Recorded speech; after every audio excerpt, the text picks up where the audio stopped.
Sejam todos muito bem-vindos. Estamos de volta agora na semana 3. Nessa semana nós vamos continuar o assunto de ligação química. Nós vamos especificamente falar de ligação iônica e ligação covalente. Mas antes da gente ir para a nossa aula, peço que vocês se inscrevam aqui no canal da Escola Online. E pessoal, olha aí, dicão tá com o QR Code que vai direcionar vocês para todas as nossas mídias sociais e todas as formas aí que você pode comunicar conosco. E-mail, Instagram, né, WhatsApp. E lá no Instagram, novidades, né? É lá todas as novidades do Escola Online, que a Escola Online está preparando para você, você encontra lá no Escola Online. Todos os cronogramas de postagem aqui do canal, do PET, do Eu Não Erro Mais, do projeto aí que prepara vocês para o Enem. Ah, mas eu tô no primeiro ano, professor. Mas começa desde já, se preparando aí para o Enem. Lá nós aí dedicamos todas as aulas a vocês, alunos. Então vem com a gente, vem acompanhar a gente nesse projeto aí lindo, lindo, lindo. É um projeto gratuito, ao vivo e aguardamos vocês. Eu sou a Simone, professora de Química do canal Escola Online. Nossa aula inicia depois da vinheta.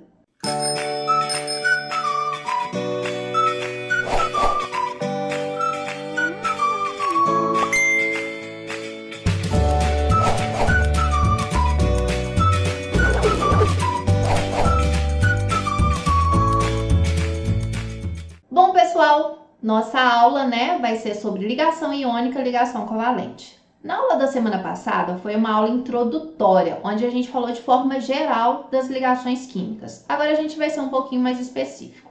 Ligação iônica, gente, como o próprio nome aí já nos ajuda, é uma ligação que ocorre entre íons, ou seja, um átomo ele vai receber elétrons. Quando um átomo recebe elétrons, ele se torna um ânion, e outro vai doar elétrons, e quando um átomo doa, ele se torna um cátion. Esse processo, gente, a ligação iônica, ela ocorre por transferência de elétrons. Muito importante isso aqui, tá? Transferência de elétrons. É a forma como ocorre a ligação iônica. Ligação iônica é uma atração entre íons. Sempre é uma ligação que ocorre entre metal, que é uma espécie que tende a doar elétrons, com um ametal, que é uma espécie que tende a receber elétrons, tá bom? Eu trouxe aqui para vocês dois átomos, o átomo de sódio. O átomo de sódio, gente, tem número atômico 11. Então, nós sabemos, que o número atômico é igual ao número de prótons, que é igual ao número de elétrons para um átomo neutro. E aqui está distribuído, os 11 elétrons do sódio, onde na primeira camada a gente tem 2, na segunda camada 8 e na terceira camada nós temos aqui um único elétron. Esse sódio está estável? Não tá. A gente sabe, pela teoria do octeto, pela regra do octeto, para que um átomo esteja estável, ele tem que estar aí com configuração semelhante a de um gás nobre, ou seja, ter 8 elétrons na última camada. No caso aqui do sódio, gente, ele só tem 1. Então, para esse sódio alcançar a estabilidade, ele tende a doar esse elétron, a perder esse elétron. E aí, quando ele doa esse elétron, na camada anterior ele tem 8 elétrons e aí ele fica estável. Olha a situação do cloro, gente. Cloro, o número atômico dele é 17. Mesma coisa, o número atômico é igual ao número de prótons, que é igual ao número de elétrons. Os 17 elétrons estão aqui distribuídos. E aí, como vocês podem notar, na última camada do cloro só tem 7 elétrons. Ele precisa receber 1 para ficar estável, para ter 8 elétrons na última camada. Olha, gente, vamos aí unir o útil ao agradável. O sódio precisa doar, o cloro precisa receber. Então, o que ocorre? Ocorre a transferência de elétrons. Quando ocorre essa transferência de elétrons do sódio para o cloro, o sódio se torna um cátion e o cloro se torna um ânion. Se tornam aí espécies de cargas opostas, Íons de cargas opostas. E o que ocorre? Atrai. Ao ocorrer essa atração, nada mais é que a ocorrência, da ligação iônica. Então, pessoal, essa é uma ligação que ocorre entre átomos metálicos. Metais têm a tendência em doar elétrons E ametais, que são elementos que tendem a receber elétrons, porque são elementos aí que têm propriedades de serem mais eletronegativos, certo? E aí, gente, existe uma forma muito simples da gente representar de forma didática, né, essa ligação iônica. E essa representação, gente, ela foi descrita aí por Lewis, tá bom? Então, ela recebeu o seu nome, né, estrutura de Lewis, ou também podemos chamar de fórmula eletrônica. Lewis, gente, ele determinou que de forma simples, a gente não precisa, né, ficar desenhando todo o átomo com todos os níveis de energia. É suficiente que a gente desenhe o símbolo do elemento e os elétrons que estão aí na última camada, ok? E aí a gente pode representar esses elétrons por um pontinho, um xizinho ou um asterisco. Mas para ficar bonitinho, eu sempre indico vocês usarem um pontinho, tá bom? Um pontinho significa um elétron. Então, no caso que a gente acabou de ver do sódio, né? O sódio na primeira camada tem 2 elétrons, na segunda camada tem 8 e na terceira tem 1. Do cloro, na primeira camada 2, segunda camada 8 e a última camada tem 7. Esse NV aqui, gente, é nível de valência ou camada eletrônica, que é a camada mais externa. Então, o sódio, a gente representa aqui o Na, ok? Que é o símbolo, e ele tem 1 elétron na última camada. E o cloro, pessoal, ele tem o quê? 7 elétrons. E como que a gente representa aqui a ligação? A gente mostra a transferência de elétrons, que é do sódio para o cloro. Sempre, pessoal, essa transferência aqui de elétron é sempre do elemento que vai doar para o elemento que vai receber. E existe uma fórmula, né, que nós podemos aí resumir essa representação, que nós chamamos, né, de fórmula resumida de Lewis, onde a gente representa aqui somente os elementos, né, a quantidade de elemento que está aí envolvido. E existe uma regra, pessoal, sempre representamos primeiro o símbolo do metal, seguido do ametal, ok? Continuando, agora a ligação covalente. Gente, ligação iônica, ela ocorre pela transferência de elétrons. A covalente, ela ocorre pelo compartilhamento de elétrons, porque é uma ligação que ocorre entre ametais. E como a gente viu, ametais são eletronegativos. Para ele se estabilizar, ambos precisam aí receber elétrons. Então, né, por isso que eles compartilham, para todo mundo aí ficar bem satisfeito. Então, as substâncias, né, que são formadas por ligação covalente, nós temos 2 tipos de substância. Nós podemos ter as moléculas ou nós podemos ter as macromoléculas. As moléculas nós também chamamos de compostos moleculares. E as macromoléculas são os compostos covalentes, tá bom? E aí, mais à frente, numa aula mais à frente, a gente vai saber aí diferenciar uma molécula de um composto covalente. Nesse primeiro momento aqui, a gente vai só representar moléculas, né? Substâncias moleculares, pessoal, nós conseguimos aí definir a quantidade de átomos que formam a substância, que forma a molécula. Um composto molecular, a gente não consegue dimensionar quantos átomos estão ali formando aquela substância, tá bom? A gente considera, né, os compostos covalentes, os compostos, né, as macromoléculas, como se fosse um grande emaranhado de átomos que a gente não determina uma fórmula específica. A gente só representa os átomos que estão ali envolvidos para formar aquela substância, ok?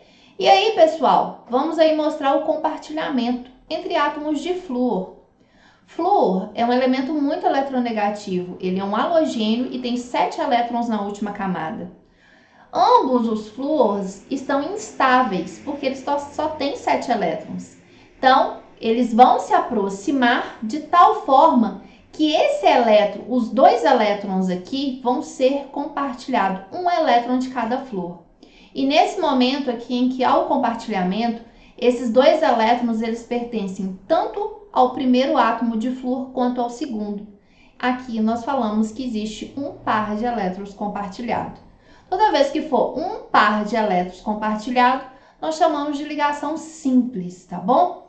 E aqui nesse momento, quando houve, né, essa aproximação, vai existir, né, tanto força atrativa, né, desse núcleo do flúor por esse elétron, assim como do outro núcleo do flúor pelo mesmo elétron. É uma força de atração mútua, ok? Então, por isso que esse elétron aqui ele está compartilhado. E como que nós vamos aí representar a ligação covalente, o compartilhamento de elétrons? Da mesma fórmula de Lewis, a gente escreve o símbolo do elemento, né? Quantidade de elétrons da última camada. E aqui, gente, a gente destaca os elétrons aí que estão, né, sendo compartilhados. Esses dois elétrons aqui estão, né, em torno desse quadradinho aqui, porque são os elétrons que estão sendo compartilhados. Nós temos ainda uma segunda forma de representar, que é a fórmula estrutural, onde nós substituímos o compartilhamento por um traço. E nesse caso aqui, né, gente, um único compartilhamento é uma ligação simples, ok? E aí a gente não representa os elétrons, né, da última camada, simplesmente o símbolo e o compartilhamento. E ainda existe a fórmula molecular, que é a fórmula resumida, onde nós aí representamos somente a quantidade de átomos envolvidos na ligação. No caso, são 2 átomos de flúor, F2, ok? Mas além de um único compartilhamento, o compartilhamento simples, formando a ligação simples, nós também temos a possibilidade de um duplo compartilhamento entre os mesmos átomos, que é, por exemplo, o que acontece aqui com o oxigênio. Para o oxigênio, ambos os oxigênios estabilizarem, eles precisam fazer 2 compartilhamentos. Então, olha aqui, o oxigênio é um elemento do grupo 16, tem 6 elétrons na última camada, e aí, para ele completar o seu octeto, ele precisa fazer 2 compartilhamentos. Aqui é a fórmula de Lewis, a estrutural, onde a gente substituiu o compartilhamento por traços, e aqui a gente tem a ligação dupla, 2 compartilhamentos é a ligação dupla, e aqui a fórmula molecular tem 2 oxigênios aí envolvidos. E também, gente, nós podemos ter 3 compartilhamentos. É o que é mostrado aqui no caso do nitrogênio. O nitrogênio é um elemento que tem 5 elétrons na última camada e para estabilizar, para formar a molécula de N2, é necessário 3 compartilhamentos. 3 compartilhamentos, nós temos aqui a ligação tripla, certinho? E aí, pessoal, nós temos, né, um caso especial de ligação covalente. Até agora nós vimos, né, que quando ocorre a ligação covalente, um elétron de um átomo com o elétron do outro átomo é então compartilhado. Mas existe uma situação especial, que é no caso de ligação covalente coordenada.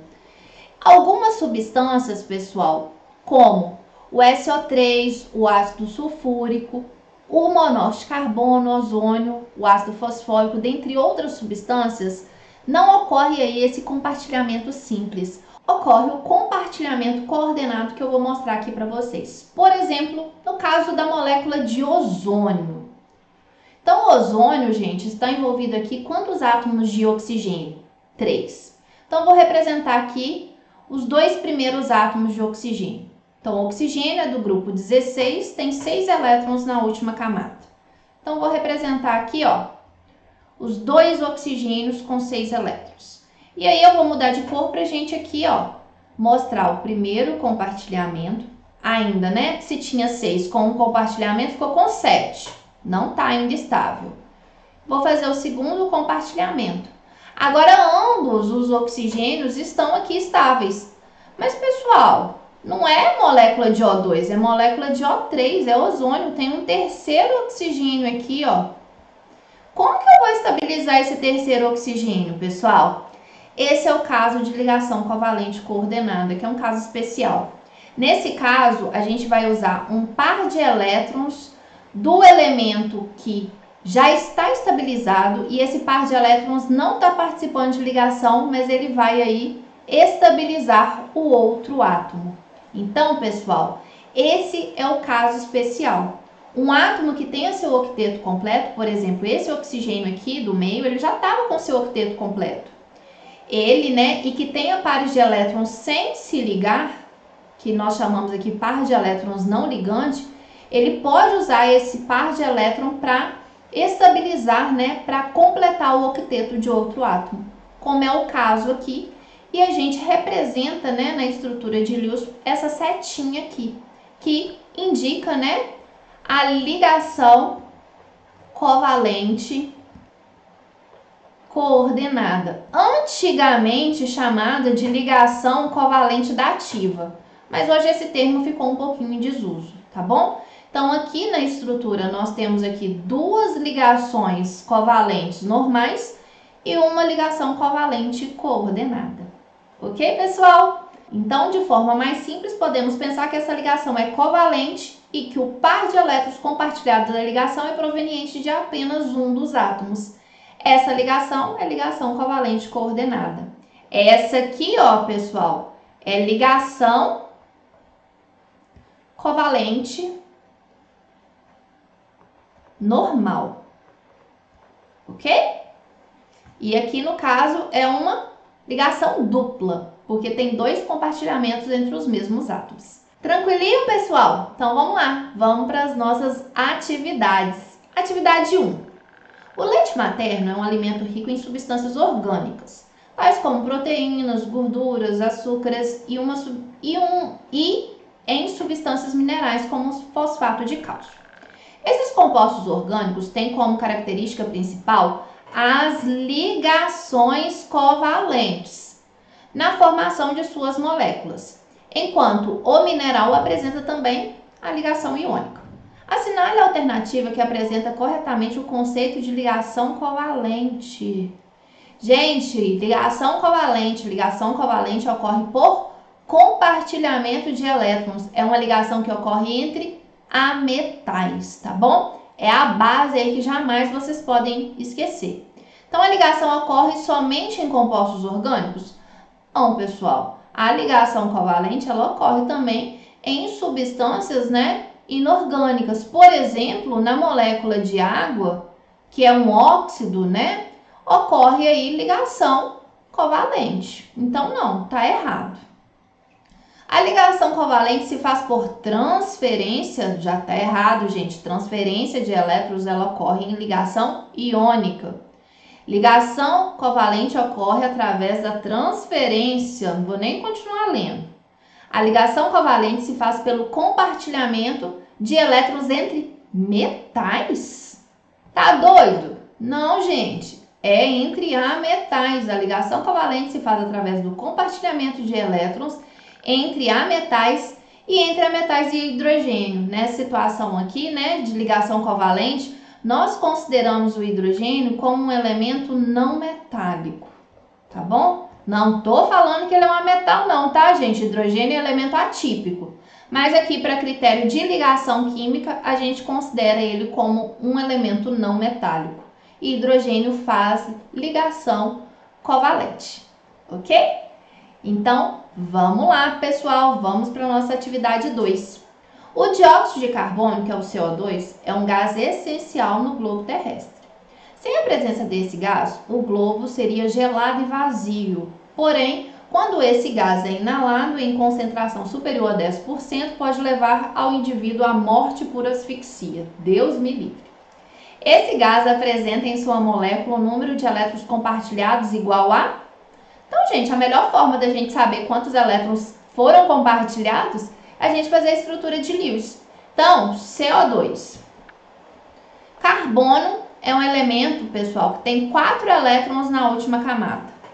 E o oxigênio é um elemento que tem 6 elétrons na última camada, ok? Como são 2 oxigênios, vou até desenhar aqui, ó, o outro átomo de oxigênio. Vou aqui trocar de cor para ficar bonitinho meu compartilhamento, ó. Vou fazer aqui o primeiro compartilhamento. Eita, era para ter ficado bonito, ficou. Então, o oxigênio tinha 6, ganhou mais 1 no compartilhamento, 7, ainda não está estável. Agora tem 8, ok, está estável. Carbono ainda não está estável, gente. Tinha 4 com 2 compartilhamentos, 6. Então, carbono precisa fazer mais 2 compartilhamentos, assim como esse segundo oxigênio. Agora ficou todo mundo lindamente estável. Agora a pergunta, né? Qual que é o número de elétrons compartilhados? Então, 1, 2, 3, 4, 5, 6, 7, 8. 8 elétrons compartilhados. Muito tranquilo. Letra A. Certo? Vamos aí para a nossa próxima atividade, atividade 3. Que tipo de informação as fórmulas molecular e estrutural nos fornecem?